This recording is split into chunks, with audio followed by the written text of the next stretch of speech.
Bonjour à tous, aujourd'hui j'avais congé puisque tous les mercredis je prends congé. Euh, Normalement j'aurais dû passer l'après-midi avec mon fils, mais c'est vrai que j'avais énormément de choses à faire et je voulais un petit peu me soulager parce que ça, enfin, voilà, j'avais l'impression que je pouvais vraiment pas souffler tant que j'avais pas fait certaines choses, notamment des choses administratives. Mais je le regrette pas parce que j'ai passé du temps avec mon fils en soirée et puis je me rattraperai aussi un petit peu ce week-end. Et puis ça m'a permis de me sentir mieux parce que l'air de rien j'ai quand même fait pas mal de choses aujourd'hui. Et j'ai aussi essayé vraiment de me détendre. Donc vraiment aussi être au travers de petits plaisirs quotidiens comme prendre une douche, vraiment savourer cet instant-là ou vers 4 heures prendre une tasse de thé avec un petit spéculoos. Vraiment savourer des petites choses simples. Essayer de ralentir mon rythme. Notamment, j'ai écouté ma playlist de chansons qui détendent pendant que je travaillais, que je faisais différentes choses à l'ordinateur. Et c'est vrai que ça m'a aidé à me détendre, voilà, à me calmer un petit peu. Ça a créé une ambiance vraiment agréable. Euh, et puis, en fait, en écoutant toutes ces chansons, tout d'un coup, j'ai pris conscience de quelque chose d'important.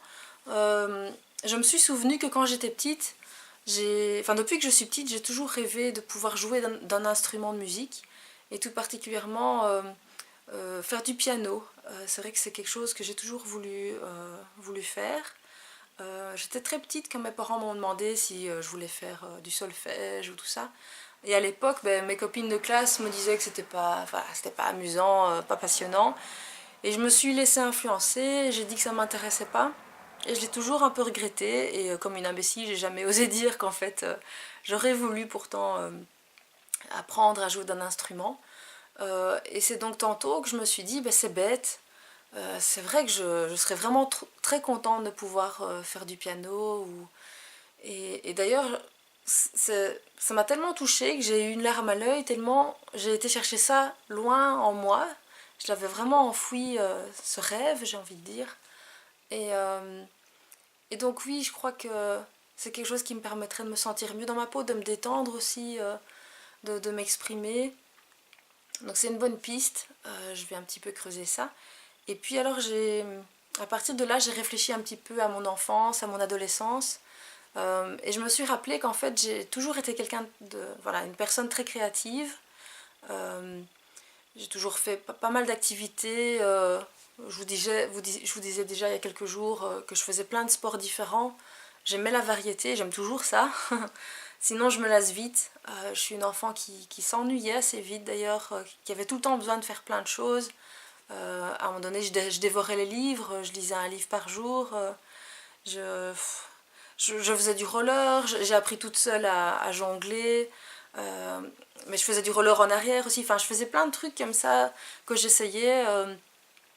Et j'ai toujours énormément dessiné aussi. C'est quelque chose qui, très longtemps, m'a procuré beaucoup de plaisir.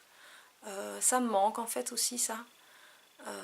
Et donc oui, je me suis souvenu de ce côté créatif qui me manque beaucoup. Et je crois que ça m'apporterait justement un équilibre maintenant. Parce que pour l'instant, depuis que j'ai fini mes études, en fait, je suis vraiment uniquement dans l'intellectuel. Donc via mon travail en tant que traductrice.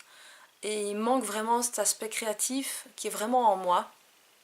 Et ces dernières années, j'ai seulement pu l'exprimer quand j'organisais des événements pour des amis ou pour ma famille. Parce qu'alors là, là je me déchaînais quoi. Je faisais des activités, des trucs sportifs, des énigmes, des épreuves. Là je m'éclatais. Je me suis aussi pas mal amusée quand j'ai organisé mon mariage. D'ailleurs j'ai été chercher différentes choses dans le grenier. Pour mon mariage, il y avait notamment des menus et des trucs comme ça. Et on avait fait différents thèmes. Donc chaque table avait un thème. Et c'était des choses que mon mari et moi on aime. Et donc par exemple il y avait ici sur le thème du sport, Et en fait donc cette technique ça s'appelle du kirigami. Donc c'est vraiment, ce sont des cartes et alors c'est un peu en relief. Et j'avais fait ça donc pour différentes choses, par exemple pour le bricolage. Et alors ici c'est un peu plus compliqué. J'avais fait donc un piano justement, parce que voilà, mon mari et moi on aime beaucoup la musique.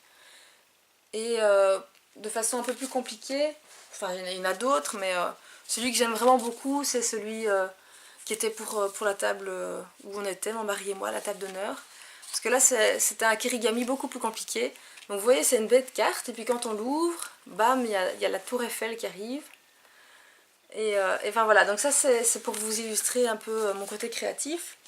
Et ce que j'avais fait aussi avec ma maman sont des porte, voilà, des porte-noms. Voilà, on a tout fait nous-mêmes avec les... Et voilà, donc c'est vraiment des exemples pour vous montrer à quel point j'ai ça en moi et en fait ça me manque. Et cet après-midi, comme j'ai repensé à mon enfance, mon adolescence, j'ai eu envie de me replonger un petit peu dans des photos, des albums photos.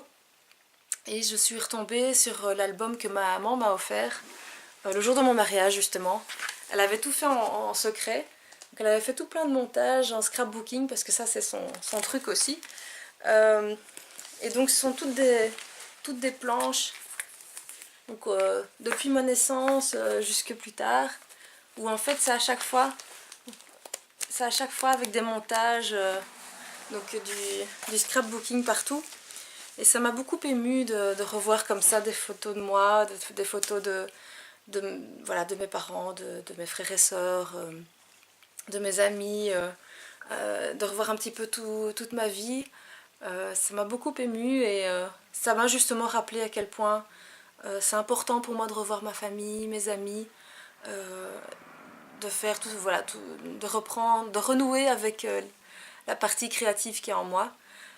Donc dans les jours qui viennent, je vais vraiment me renseigner, voir un petit peu ce que je pourrais faire comme sport ou alors si j'ai moyen d'apprendre le piano quelque part, faire une activité créative ou l'autre. Enfin, je me rends compte vraiment que ça me manque pour trouver mon équilibre. Donc je vais essayer de trouver voilà, quelque chose dans le coin. Vous aussi, voyez si vous êtes toujours en accord avec vous-même, si vous n'avez pas perdu des loisirs qui sont importants pour vous. C'est important de vraiment être fidèle à soi. Bonne journée et à demain.